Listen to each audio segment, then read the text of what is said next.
ایک عورت جس نے ایک جاہل آدمی سے نکاح کیا وہ کیسے اس کی بات مان سکتی ہے؟ کیونکہ جب بھی اس کو حکم دیتا ہے تو حرام ہوتا ہے یا وہ جہالت ہوتی ہے یا یہ بات اس کو بہت مایوس کر دیتی ہے، وہ اس کے ساتھ اچھا سلوک کیسے کریں؟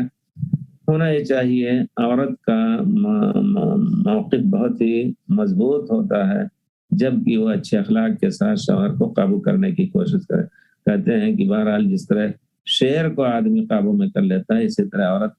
برے سے برے آدمی کو نیک بنا سکتا ہے۔ کتنی عورتیں ایسی ہیں، تو ہماری نصیحت ہے کہ آپ کوشش کریں ان کو سمجھانے کی اور دنیا اور آخرت کی باتیں بتا کر کے آخرت سے ڈرانے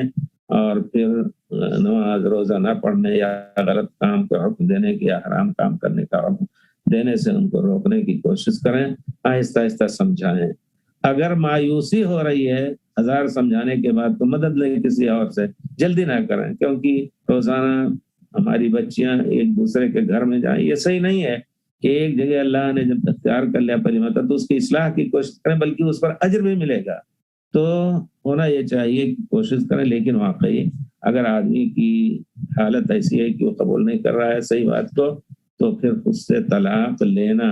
قاضی شرعی اس کو طلاق دلوائے گا، خلا نہیں، کیونکہ عیب مرد میں ہے۔ تو اس طرح کرنا، اگر نہیں صبر کر سکتی ہیں، جب وہ آدمی اللہ سے بہت دور ہے تو اس کو قریب نہیں کر سکتی ہیں، مایوس ہو گئیں تو طلاق لے کر کے اپنے دین اور ایمان کی حفاظت کر لیں۔ ورنہ دیکھا گیا کہ کتنی لڑکیاں نیک تھیں لیکن غلط شوہر کے ساتھ پڑھ کر کے اللہ کو